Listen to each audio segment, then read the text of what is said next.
Iya. Pasti kita lihat dulu kali ayat ini, lalu kita ambil tisu atau apa atau kain, lalu kita bersihkan apa itu kotoran itu.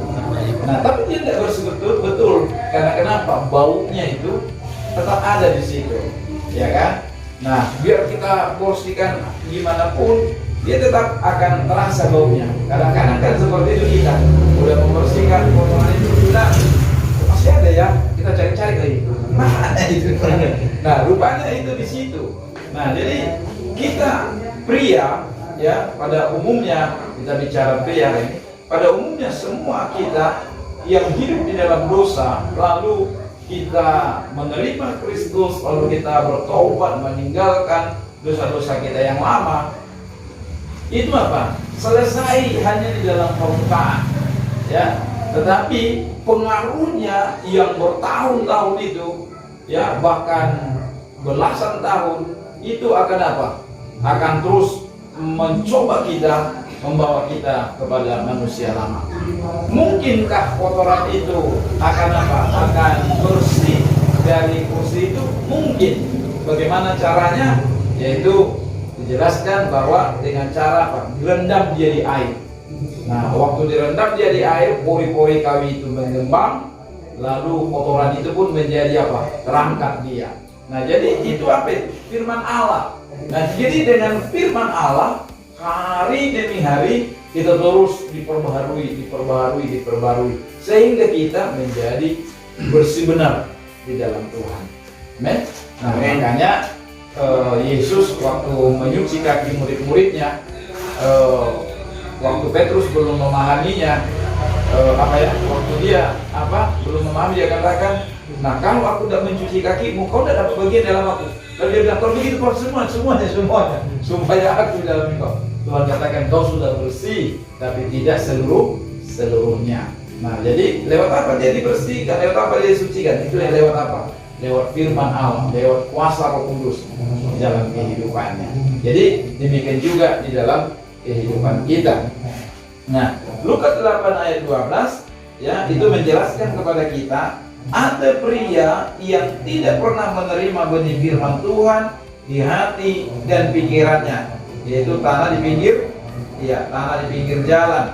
Ya, didengar firman Tuhan itu, tetapi tidak diterimanya, tidak tertanam di dalam hidupnya, yaitu itulah benih atau firman Allah yang di pinggir jalan.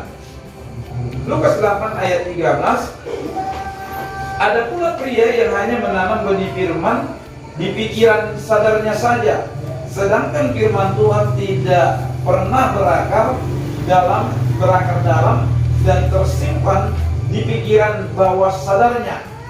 Itulah tanah membatu. Ya, didengarnya firman itu tapi cukup di dalam pikirannya. Ya, dalam pikiran, lalu dengar, wah enak kali firman Tuhan ini ya. Nah, tapi hanya sekedar begitu, dia tidak sampai kepada alam bawah sadar. Nah, yang mengubah kita harus dia sampai kepada alam bawah sadar kita, termemori di dalam kehidupan kita. Makanya kalau kita dengar firman Tuhan itu, wah harus harus betul-betul kita memberi hati, ya, bukan melihat siapa yang menyampaikannya, tetapi memberi hati kepada pesan Tuhan yang disampaikan kepada kita. Ya, seringkali saya pengalaman pribadi saya, seringkali firman Tuhan sangat memberkati hidup saya, bukan karena siapa yang menjadi pembicaranya, tetapi lewat lewat Tuhan berbicara melalui hambanya. Ya, mungkin kalimat-kalimat sederhana juga yang kita dengar, tapi membuat kita kepada pengertian yang baru, kepada pemahaman yang baru, bahkan juga menemplak kita dari hal-hal yang kurang berkenan kepada Tuhan. Nah, itu yang seringkali terjadi. Nah, yang terakhir, ayat yang ke-14, beberapa pria walaupun telah menanam firman Tuhan di dalam pikiran bawah sadarnya, namun masih banyak pikiran-pikiran negatif. Itulah duri-duri yang tertanam di dalam pikiran bawah sadarnya, yaitu tanah semak duri. Nah, ada orang memang mendengarkan firman Tuhan, ya, tetapi masih banyak pikiran-pikiran yang negatif. yang tertanam di dalam pikiran bawah sadarnya. Nah, udah dengar firman, sudah ingin melakukan, tapi terjadi apa? Kekhawatiran. Kan dikatakan situ, kekhawatiran, kecemasan daripada dunia ini menghimpit benih itu sehingga tidak bertumbuh. Nah, itu trauma-trauma masa lalu kita, terus pengalaman-pengalaman kita yang pahit dengan orang tua, dengan orang-orang yang kita kasihi, bahkan dengan ibu yang kita anggap memberikan keteladanan. Nah, akibatnya apa? Membuat kita sulit percaya kepada Tuhan. Nah, jadi bagaimana caranya ini supaya kita supaya benih firman Tuhan terjadi dalam hidup kita? Nah, kita harus melepaskan itu semuanya, percaya sepenuhnya kepada Allah. Segala sesuatu boleh terjadi dalam hidup kita, tetapi kepercayaan kita kepada Tuhanlah yang menjadi pengubah di dalam kehidupan kita. Bagaimana caranya agar seorang pria dapat berbuah maksimal? Kita baca dalam Ulangan 8 ayat 13. Ulangan 8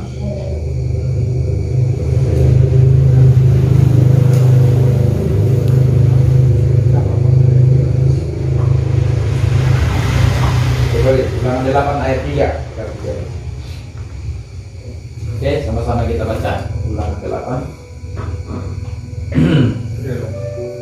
ayat yang ketiga. Sama-sama kita baca 2, 3 ya. Jadi ia merendahkan hatimu, membiarkan engkau lapar, dan memberi engkau makanan mana yang tidak kau kenal dan yang juga tidak dikenal oleh nenek moyangmu, untuk membuat engkau mengerti bahwa manusia hidup bukan dari roti saja, tetapi manusia hidup dari segala yang diucapkan Tuhan. Amin. Amin. Nah, jadi segala persoalan, masalah, kelaparan, kekeringan, ya, makan makanan yang tidak kita kenal dan juga belum dikenal oleh siapapun, itu semuanya membuat kita supaya kita mengerti bahwa manusia bukan hidup dari roti saja, tetapi manusia hidup dari segala yang diucapkan oleh apa? Oleh Tuhan. Amin. Nah, kan segala sesuatunya diciptakan oleh Tuhan melalui firman. Ya, memang ada yang tidak melalui firman. Ada binatang, manusia, tidak semuanya binatang itu diciptakan lewat firman, tapi juga melalui apa? Melalui buatan tangannya. Manusia buatan tangannya juga, ya. Nah, ada beberapa binatang tidak semua diciptakan oleh Tuhan melalui firman, tapi melalui perbuatan tangannya. Nah, kita lihat di sini bahwa Tuhan mau mengajak kita supaya kita hidup dari firman Allah dan segala sesuatu yang diucapkan oleh Tuhan di dalam kehidupan kita. Nah, percaya tidak firman Tuhan? Kalau kita percaya, segala sesuatu pasti bisa dikerjakan oleh Allah. Tak ada yang tak mungkin, semuanya bisa dikerjakan oleh Tuhan, asalkan kita percaya. Nah, jadi maksud Tuhan di dalam segala sesuatu yang terjadi dalam hidup kita, supaya kita percaya kepada firman-Nya, supaya kita hidup dari firman-Nya. Itu yang menjadi maksudnya di situ, ya. Jadi kita tidak bergantung lagi kepada hal-hal materi sesuai dengan pikiran, rancangan-rancangan kita semata, tapi sungguh-sungguh kepada apa yang menjadi ketetapan daripada Tuhan dalam hidup kita. Itulah yang Tuhan mau menyatakan dalam kehidupan kita. Nah, cara menanamkan sekarang, bagaimana caranya menanamkan firman Tuhan di dalam kehidupan kita? Nah, kita praktekkan 4M. Nah, kita lihat sebuah contoh, yaitu seorang hamba Tuhan yang sangat sangat berpengaruh, sangat karismatik pada waktu orang Israel kembali dari pembuangan, namanya Ezra. Nah, Ezra inilah yang membawa orang Israel setelah dibangun Bait Allah, lalu mereka memperbaharui komitmen mereka kembali kepada Tuhan. Nah, kita baca bagaimana tekad daripada Ezra di dalam hidupnya, dan ini menjadi tekad kita. Ada di buku kita masing-masing, Ezra 7 ayat yang ke-10. Sama-sama kita baca 2, 3 ya. Sebab Ezra telah bertekad untuk meneliti Taurat Tuhan dan melakukannya serta mengajar ketetapan dan peraturan di antara orang Israel. Nah, ini juga menjadi seorang pengkhotbah, pemberita firman, pelayan Tuhan harus seperti ini. Apa yang dilakukannya? Harus dia bertekad. Setelah dia membaca, dia meneliti. Setelah dia teliti, dia melakukan. Setelah dia melakukan, dia mengajarkan dan membagikan. Amin. Nah, jadi tapi yang sering terjadi apa? Dia baca, lalu diteliti, lalu apa? Dia ajarkan, belum dilakukan. Ya kan? Nah, dengar firman juga seperti itu. Waduh, mantap kali firman ini untuk dia.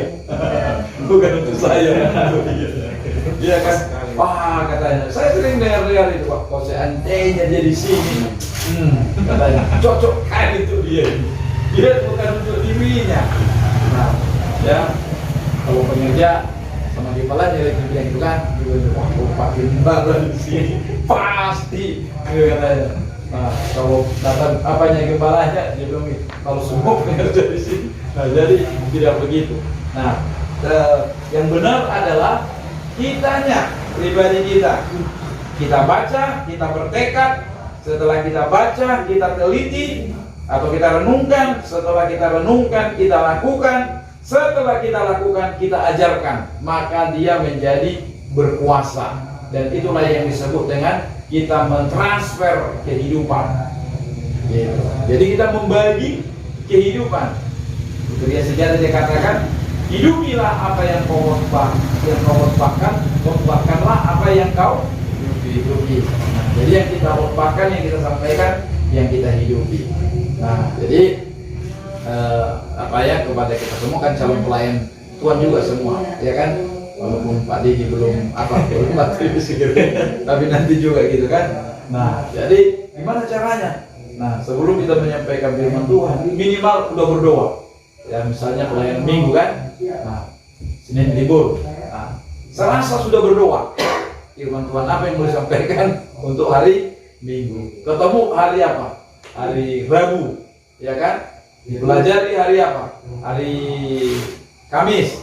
Nah, didoakan dan dilakukan pada hari Sabtu dan Minggu. Nah, Jumat, Sabtu, Minggu diajarkan, dilakukan dari dibaginya. Harus begitu. Iya. Nah, jadi sudah dialami dulu baru disampaikan. Oke. Nah, jadi 4M ini tidak terlalu sulit untuk kita pahami karena sudah kita dengarkan ini di M, yaitu yang pertama menerima firman Tuhan. Yang kita lakukan yang pertama, M yang pertama sama-sama kita katakan menerima firman Tuhan. Ya. Bagaimana caranya kita menerima? Tentu lewat kita mendengar dan tentunya kita lewat membaca. Ya. Nah, lalu yang kedua, setelah kita membaca, lalu yang kedua merenungkan firman Tuhan. Nah, jadi gimana caranya merenungkan firman Tuhan ini? Yaitu kekuatannya ada di dalam pertanyaan. Pertanyaan pokoknya yaitu siapa yang berbicara, apa yang dikatakannya, di mana itu dikatakan, kapan itu disampaikan. Nah, itu yang menjadi cara praktis untuk mendalami firman Tuhan. Ya, siapa, apa, di mana, kapan. Gitu.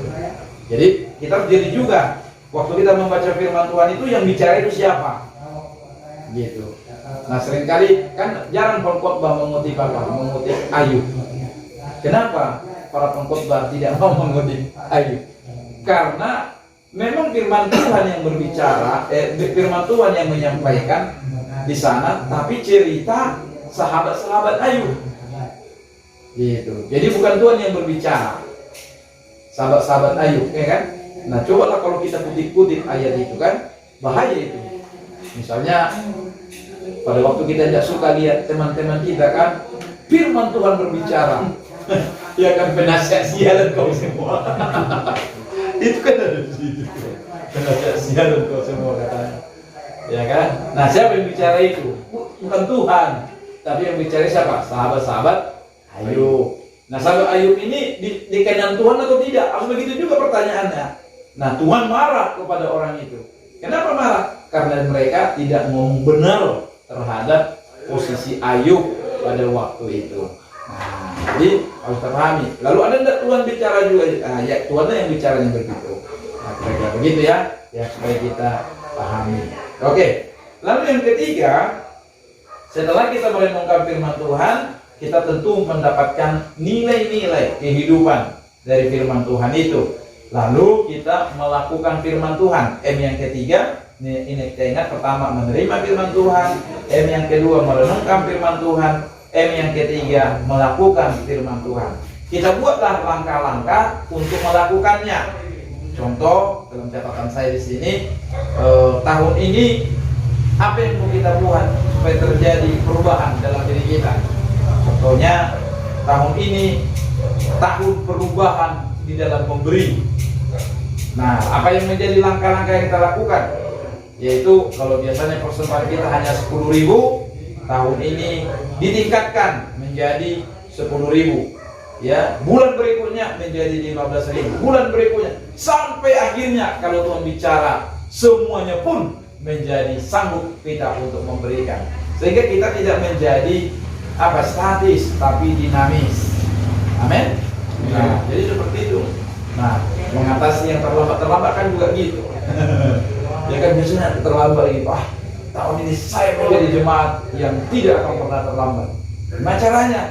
Nah, kalau biasanya saya berangkat dari rumah di situ jamnya ibadah di seberang. Sekarang 15 menit sebelumnya saya sudah harus berangkat. Wah, ini masih pas-pasan. Bulan berikutnya 30 menit, 15 menit sebelum ibadah saya sudah di sana, supaya saya sempat berdoa untuk ibadah. Nah, bulan berikutnya saya akan datang 1 jam sebelum ibadah. Kenapa itu? Supaya saya ikut membersihkan. Harus begitu dia. Jadi ada sebuah peningkatan. Jangan sebaliknya. Itu tidak pelaku firman. Kalau hari ini aku datang 15 menit terlambat, besok pas kolektif aku datang berikutnya pas doa berkat. Karena doa berkat yang paling pas. Ya kan? Nah, jangan begitu. Nah, supaya terjadi perubahan dan peningkatan dalam itu, supaya kita menjadi pelaku, kita harus buat langkah-langkah yang praktis ya untuk kita bisa melakukannya. Nah, bagaimana caranya? Harus ada waktu untuk melakukannya. Jadi kita harus membuat juga target. Misalnya pada waktu pagi itu kita baca firman Tuhan apa? Ya kan? Contoh seperti menyelesaikan membaca Alkitab dalam 1 tahun. Semua pasti minat. Semua punya kerinduan, iya kan? Gimana Pak Sebanukan? Punya kerinduan kan? Wah, orang ini aku bisa orang ini bacanya. Aku kapan? Udah pulang kita, udah menyala di dalam hati kita. Harus tahun ini aku. Tapi kita tidak pernah membuat langkahnya kapan memulainya. Nah, harus kita tentukan minggu depan kapan? Tanggal sekian. Hari apa? Nah, kapan saya mulai? Pagi, siang, atau malam? Pagi. Nah, gitu. Jadi sehari sebelumnya udah bunyi handphone kita, besok mulai baca kita. Dia kan udah bunyi dia. Karena ada alarmnya kan. Nah, barulah kita mulai. Nah, untuk pertama-tama berapa pasal? Mungkin 3 pasal. Nah, selesai 1 tahun itu. Gimana supaya lebih kencang lagi? Wah, bikin begitu, akhirnya bisa saudara. Nah, itulah yang harus. Tapi kalau tidak pernah kita mau membuat langkah-langkah yang praktis, untuk itu tidak pernah jadi. Ya, tidak pernah jadi itu semuanya. Mau berdoa, mau memuji Tuhan, mau baca Alkitab. Nah, akhirnya menjadi statis saja kita, tidak menjadi dinamis, tidak pernah menjadi pelaku. Ya, jadi caranya kita mulai dengan langkah-langkah yang kecil, tapi kita berkomitmen untuk melakukannya. Nah, saya selalu ingat itu.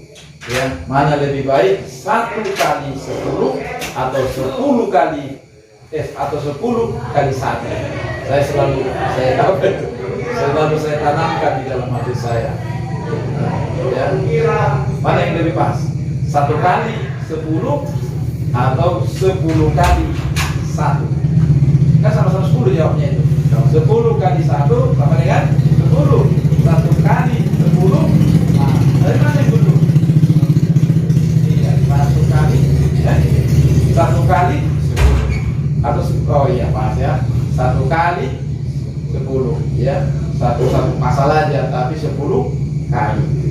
Gitu dia. Daripada satu kali 10 masa bukan satu kali. iya. Mana yang betul tuh bahasanya itu? 10 kali. Oh iya betul ya. Ya 10 kali tapi satu ya. Tapi terus itu yang akan mengubah.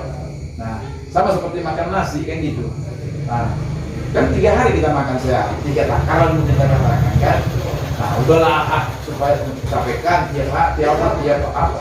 Baru siang malam. Gimana kalau sekali saja? Ya dolah. Sekali makan 3 takar kan ya rusak lah. Nah, jadi seperti itu juga dalam hal-hal rohani ini. Oke, itulah. Lalu yang terakhir membagikan ya. Kita bagikan firman Tuhan ya. Bagikan kesaksian hidup kita, bagikan apa yang kita alami dari firman Tuhan yang kita dengarkan, dari firman Tuhan yang kita renungkan, dari firman Tuhan yang kita alami, sehingga kita sudah berhasil memuridkan. Ya, kita sudah berhasil memuridkan keluarga, memuridkan anak-anak, dan juga menjadikan diri kita sudah berfungsi selain daripada nabi, daripada imam, sudah berfungsi menjadi nabi, membawa firman Allah kepada keluarga kita. Oke, yang terakhir prakteknya kita lihat halaman 32 terakhir. Ya, yang paling terakhir, paling bawah. Setelah kita melakukan 4M, ada langkah-langkah yang dapat kita lakukan untuk menanamkan firman Tuhan di alam bawah sadar pikiran kita. Nah, jadi sampai dia tertanam di alam bawah sadar kita. Yang pertama kita lakukan adalah membaca firman Tuhan. Lalu yang kedua apa? Personifikasikan firman Tuhan. Maksudnya begini. Contoh ya.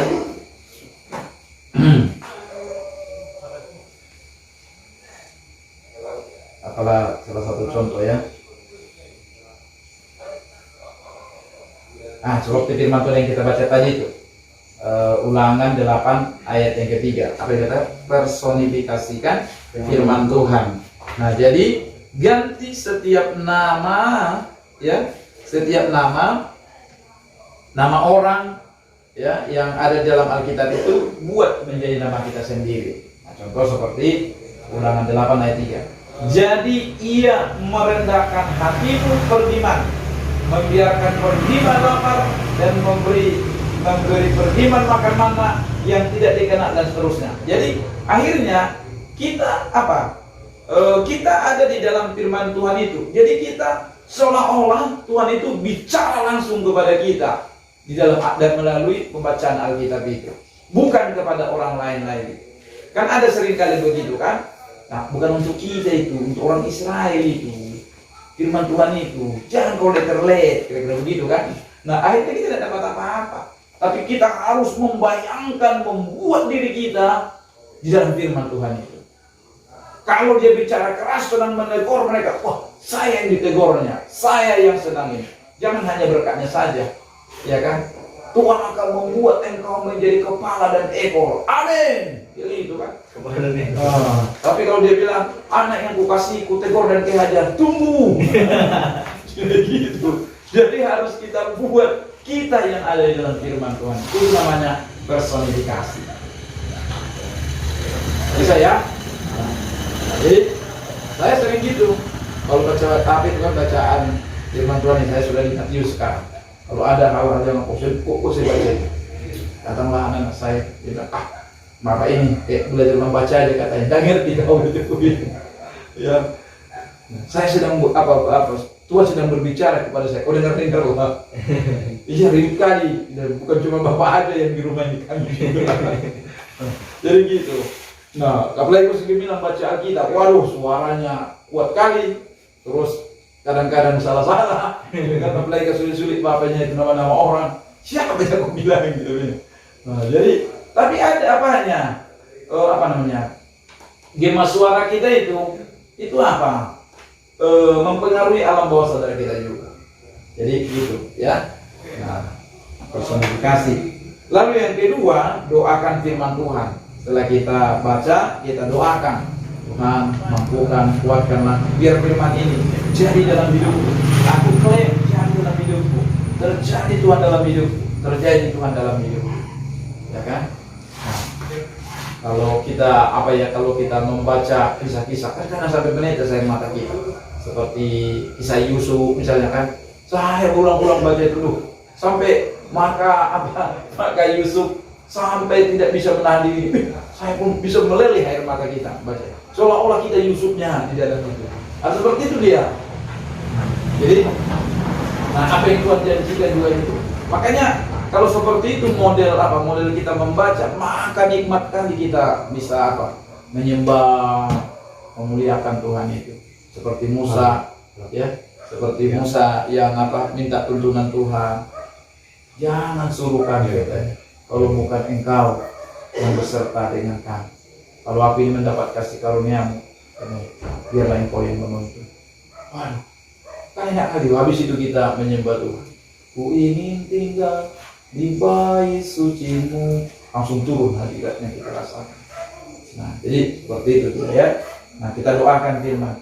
Baru membuatkan firman Tuhan itu. Nah, seperti tadi itu kan, membuatkan firman Tuhan itu. Nah, tahu membuat ya. Maksudnya, maka firman ini akan terjadi kepadamu apabila kau melakukan ini.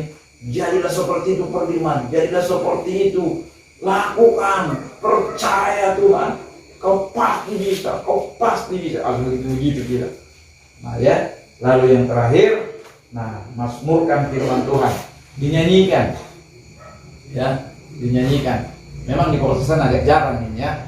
Tapi kalau saudara kita begitu. Doa itu pun dimazmurkan mereka. Nah, berapa kali saya mengikuti seperti Eka Kristi mendoakan orang yang meninggal, seperti prosesi dari bumi ke surga. Manusia menyerahkan kepada malaikat orang yang mati itu.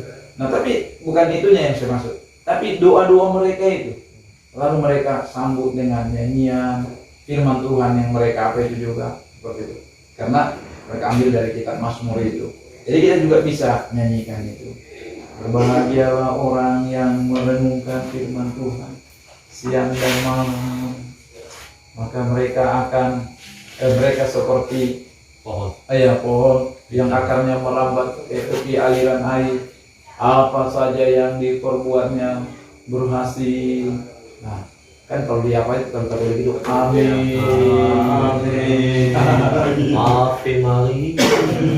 Oke, jadi itu yang harus kita kerjakan. Iya, itu yang harus kita kerjakan dan kita lakukan. Baik, kita diskusi. Kita kan waktu 15 menit. Sekarang dia tanya Pak apa ini ya? Pak Akson ini ya? Pak Akson. Ini Pak mau sedikit bertanya, memang tentang membaca kitab tadi kan? Kan ada beberapa versi. Terkadang kan kita bacanya ada yang lewat dari Alkitab yang buku gitu Pak kan? Nah terus kan kalau kita misalnya lagi keluar gitu Pak, keluar kota gitu. Sementara kita jadwal mungkin harian ada gitu Pak. Kita lupa Pak bukunya. Nah, apakah kita bisa melanjutkan baca kita ini lewat handphone gitu Pak? Apakah sama nilainya gitu Pak? Ya sama, nggak ada bedanya. Oh, nggak ada kita bedanya Pak. Iya. Soalnya kemarin pernah kita ibadah di GBI Pak, di Thomas gitu. Jadi mohon maaf Pak. Jadi ada yang nanya pendeta gitu kan, pendeta saya lupa nama beliau siapa. Nah, siapa yang bawa Alkitab yang asli bukunya gitu kan? Jadi hanya beberapa yang bawa gitu. Terus siapa yang bawa ini handphone ajaib lah gitu. Handphone Alkitab online gitu. Jadi mereka bapak itu menekankan bahwasannya memang lebih bagus memang katanya gitu Pak. Tapi saya nanti mau dikoreksi lah. Bagusnya seperti apa kira-kira gitu Pak. Nah, jadi mohon koreksinya Pak. Oke, kalau saya menjawabnya itu yang aslinya katanya kan. Kalau kriteria memang, cuman kalau untuk membaca firman ini kira-kira gimana gitu, bagusnya yang enggak, bahasanya yang aslinya kata dia kan. Yang dipegangnya itu udah asli. Yang cetakan maksudnya gitu. Iya, yang cetakan itu udah asli. Asli ya. Nah kalau mau asli, ya papirus itu lah. Kulit kayu, kulit binatang. Yang pojok kali itu harus fair. Oh iya. Iya. Nah, kita bisa maklumi apa yang dimaksud. Nah, tapi dari tata bahasanya itu kan bukan kurang pas. Jadi mau gimana pun sebagai firman Tuhan. Ya. Nah, jadi tergantung sekarang niatnya ya. Jangan selalu bicara soal asli, tidak asli. Ini pun sama aja dengan yang dalam apa ini dalam buku. Nah, jadi kalau kita mau cari asli, ya itulah kulit kayu atau kulit binatang. Dari situ jadi sadur ini. Kalau mau aslinya juga bahasa apa? Bahasa Ibrani, ya kan? Masih sulit lagi itu. Nah, jadi dipermudah lah, kira-kira begitu. Bagaimana supaya mudah, cepat. Nah, dan juga kita harus mengikuti zaman lah, mengikuti zaman. Kita memanfaatkan teknologi yang ada sekarang ini untuk apa? Untuk semakin cepat memperluas kerajaan Allah. Nah, itu yang menjadi alat penting. Memang orang-orang yang menjual Alkitab secara buku, nah ada apanya? Ada juga takut-takuti apa itu? Takut-takuti orang ini apa itu namanya? Katanya nanti akan disesuaikan apa ini? Sudah terbukti katanya. Berapa versi Alkitab ini? Coba dulu kita lihat. Bahasa Indonesia aja pun udah berapa versi? Ada ini kan apa namanya?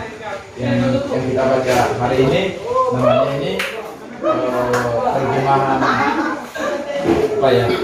Terjemahan baru kan? Nah, ada lagi bahasa Indonesia hari-hari. Nah, ada berapa di apa itu? Kalau tidak salah ada 3 ya. Lebih lah, udah lebih. Udah lebih 10 hanya bahasa Indonesia. Jadi itu.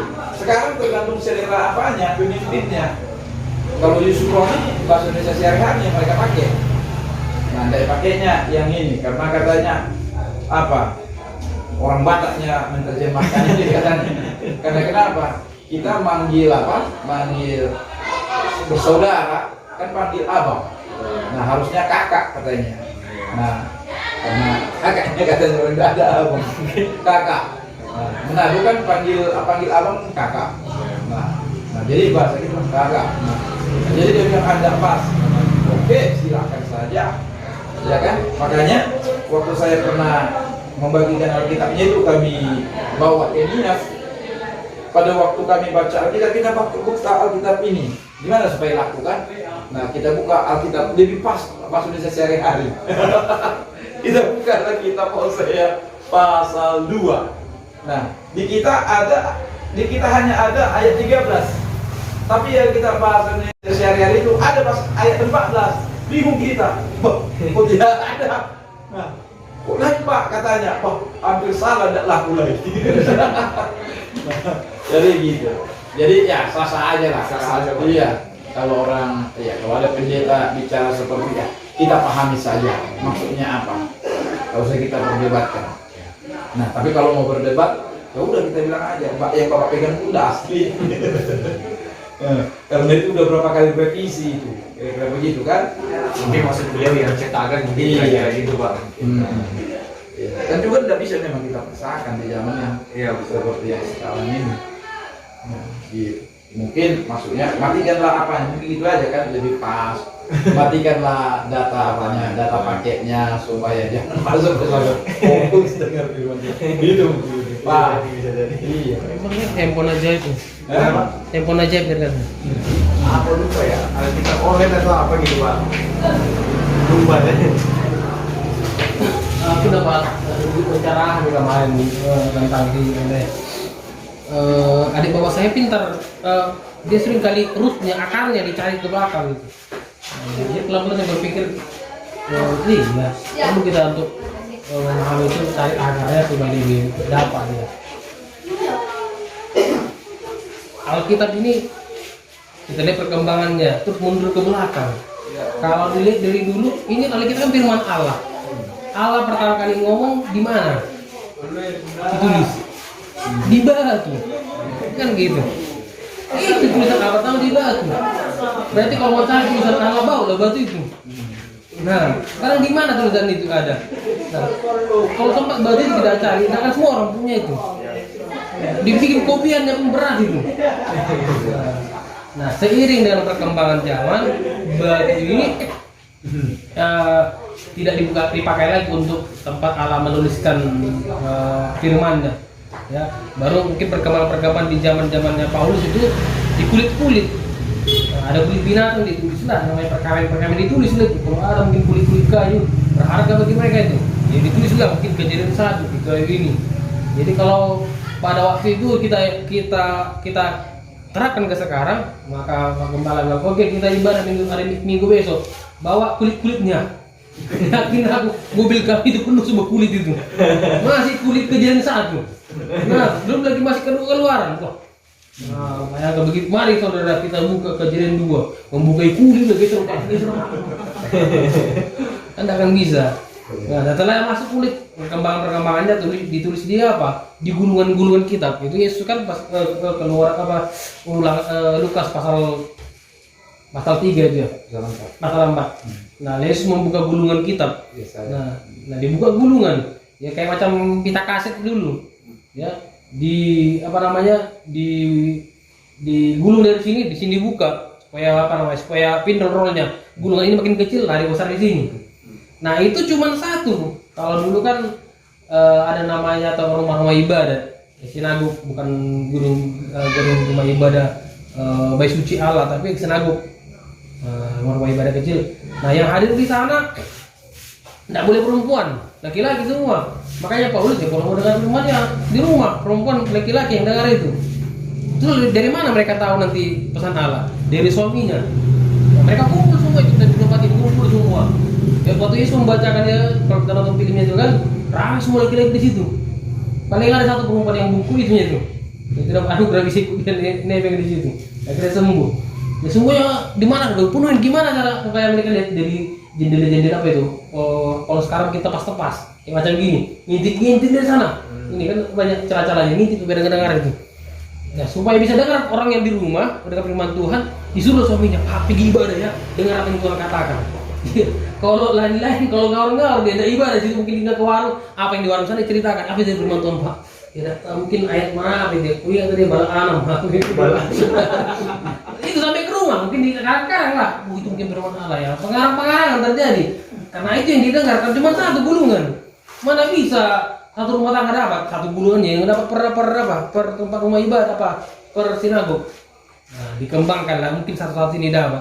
Kalau baru semakin berkembang dibikinlah buku cetak apa itu Alkitab yang kita katakan. Nah, cetakan. Nah, pada waktu zaman saya masih SD saya ingat itu tidak ada Alkitab di rumah. Yang ada buku ini, buku apa Bible. Itu pun karena bapak sama menikah. Dikasih buku Alkitab Bible itu. Baca ya, tidak paham aku terus ini. Gimana saya supaya Alkitab? Pengen kalau punya Alkitab. Suatu kali bang saya pulang bawa Alkitab warna merah. Senangkan dari mana dia bang? Ada waktu itu ada kawanku, aku pulang sekolah kulit kawan-kawan udah pulang semua. Periksa laci-laci ada Alkitab. Itu Alkitab kami masih di pertama kali. Kan sering gitu kalau orang udah pulang sekolah periksa laci. Pasti hari tinggal ini punya aku kan gitu. Tukang jarak. Gratis. Itulah Alkitab pertama kami di rumah dan tidak ada apanya. Mana Kejadian, terus sekarang kan sudah gampang ini paling bawah itu. Dan Alkitab yang sekarang dulu itu tidak ada itunya. Makanya dulu ada istilah lomba cepat buka Alkitab. Karena tidak tahu di mana letaknya. Buka Roma 1 di mana di sini kok? Di mana tahu karena tidak ada ininya. Yang hafal yang tahu itu. Tahu dia di sini. Di Perjanjian Baru itu. Nah, sekarang berkembang lagi dibuatlah itu kan. Makin bermudah ke keadaan sekarang. Nah, saya dulu akhirnya muncul dua orang pemuda di sebuah hotel. Gimana cara supaya Alkitab di hotel ini? Oke, kita bikin Alkitab kasih gratis. Muncul Alkitab Gideon. Iya, itu lagi deh. Tapi mereka terjemahkan Perjanjian Baru aja. Yang kecil, yang sedang. Saya senang kali dulu di sekolah. Ini Alkitab gratis kata guru agama saya. Tapi ongkos kirimnya 500. Karena rindunya saya punya Alkitab, saya ambil 2 lah ya. Karena senang kali punya Alkitab. Kasihlah 2, 501, 1002. Ya, ongkos kirimnya katanya, udahlah. Tapi hanya Perjanjian Baru gimana ini? Tapi setelah beberapa tahun kemudian kita lihat ada yang sebut gini, Alkitab idiot tapi lengkap dia. Memang jarang gitu lengkap kejadian sampai wahyu. Ya, saya begitu mau tamat sekolah SMU, zaman saya SMU, rindu kali saya sampai ada adik kelas saya bilang, "Kak, mau tamat apa? Bintang apa?" Ada orang minta kasih baju lah, kasih lah oleh-oleh kelas mau tamat gitu. Aku yang aneh itu bilang, "Kalau kamu mau kasih hadiah sama aku, beli sama aku. Tapi usahakan lah ya." "Apa itu, Kak?" "Beli dulu sama aku Alkitab." "Ih, tumben, ya pengen kali aku. Yang kecil pun jadi, yang kecil lah yang dikasih." Itu Alkitab yang pertama kali aku baca sampai selesai. Karena dulu masih di zaman saya sekolah masih tren itu Alkitab yang kecil-kecil, bukan kecil begini. Kalau dibaca itu dibaca-baca, bacanya pakai apa? Mikroskop gini. Saking tren-tren gitu. Tapi setelah aku simak, tidak lengkap mulai kejadian sampai wahyu. Ada yang mungkin hilang ya sayanya, yang apa yang penting nampak ada kejadian sampai wahyu. Nah itu ya, namanya dicorang-corang juga Alkitab kecil itu dulu banyak lagi tren. Namanya hanya untuk pemanis-pemanis saja. Makin tambah waktu mulailah sekarang di rumah bukan hanya satu Alkitab, malah sekarang saya berprinsip satu rumah berapa orang ada 5 orang, 5 punya Alkitab. Nah kemudahan kan, nah semakin pintar manusia ya kita manfaatkan lah. Nggak mungkin kita kembali ke belakang lagi, kembali ke depan. Dia tunggu dikasih pemikiran bagi orang, dibikin Alkitab di handphone. Belum Android sekarang, dulu aplikasi yang kecil handphone yang apa itu. Nah, hanya itu aja aplikasinya, bangga kali kita punyanya. Ya, sama isinya semua, tidak ada yang beda. Cuma waktu itu tidak bisa dicoret-coret. Makin tambah kepintaran manusia, dibikin aplikasi sekarang. Justru kemudahannya banyak saya lihat. Dalam aplikasi apa yang saya punya, bisa aku punya itu Alkitab bahasa Indonesia bisa lebih 13 Alkitab versinya.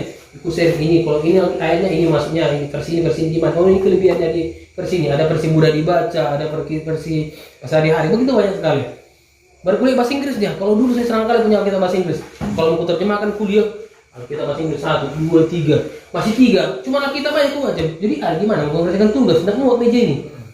Nah diberikan kemudahan lagi kejenisan manusia kan diciptakan lagi.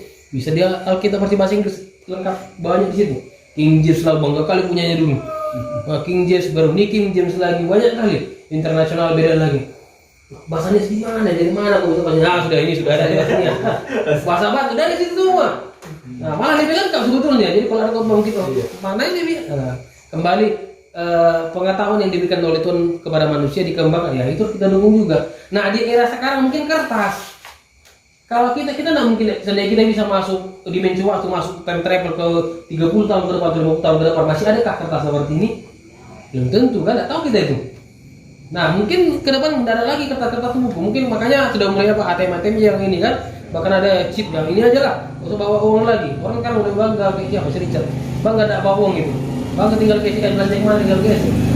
Nah mungkin ke depan tidak ini lagi, saya mau Alkitab, di penjara, mungkin pakai handphone. Nah ini kita syukurilah perkembangan ini. Yang penting ya dibaca, ini Alkitab ini bisa kita dia dikasih catatan juga kita yang ini, yang buku itu bisa juga kita coret-coret. Nah keuntungannya banyak, cuma perkembangan zaman kita ikuti. Yang penting dipahami, dipelajari, dan hidup itu aja menurut saya. Oke, satu lagi. Boleh? Ya, tadi. Sudah selesai.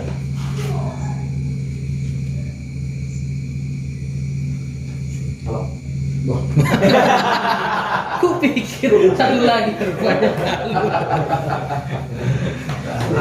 Jadi gini, saya juga lihat di situ di dalam apa tadi dalam Lukas 8 ya, tentang perumpamaan apa itu, tentang perumpamaan penerimaan firman. Nah, firman mana yang bertumbuh berbuah, nah itulah yang jatuh tanah subur. Tapi ada juga di Markus kalau nggak salah saya, dia bilang begini, orang yang mengerti katanya. Nah, orang yang mengerti dan itulah yang apa sebenarnya menghasilkan buah. Nah, jadi artinya begini, bahwa bukan hanya membaca, tetapi apa namanya, memang betul-betul memahami. Nah, karena orang yang mengerti lah yang bisa melakukan dengan sempurna apa yang dimaksud. Nah, itulah yang membuat. Nah, jadi seperti apa tadi bilang masalah Alkitab apa tadi? Alkitab yang buku aslinya. Nah, mungkin waktu Bapak itu kalau bawa yang aslinya buku begini, ketika kamu diberkati kamu coret-coret kan bisa gitu loh. Nah, apa bagaimana cara coret-coret? Nah, mungkin bapak itu masih belum sampai ke situ gitu. Nah, artinya bisa dicorek-corek lah dikasih ini. Catat terus. Nah, tetapi intinya kalau saya lihat tentang penerimaan firman ini, sebenarnya tujuannya itu bagaimana ketika firman itu diterima dan itu menghasilkan buah. Kan itu apanya? Kesimpulan daripada firman itu. Artinya ditabur menghasilkan buah. Tapi satu apa? Memang harus mengerti sebenarnya. Pengertian itu apanya? Itulah yang saya lihat ya. Nah, kenapa bisa seseorang itu bisa berubah dan mengambil sebuah keputusan ketika dia mendengar firman Tuhan? Karena memang dia mengerti firman itu, mengerti tujuannya gitu. Dan di situ apa? Ketika dia mengerti tujuannya, di situ sudah diambil ke apa? Keputusan dalam dirinya. Ini firman mengubah saya gitu loh. Ini luar biasa. Ini perkataan ini bisa mengubah saya. Kenapa? Karena dia mengerti maksud dan tujuan daripada perkataan itu sendiri. Nah, artinya dalam sharing ini, ya ketika kita mendengar firman Tuhan, ya kita harus memahami, mengertinya gitu loh. Mengerti apa maksudnya. Sehingga apa? Tidak sia-sia firman itu apa? Kita dengar, tapi mengubah hidup kita. Itu ada saya. Oke, ada lagi yang lain. Atas dulu kali tadi kayaknya ada. Amin Pak. Amin. Pak Tobing mana tahu ada?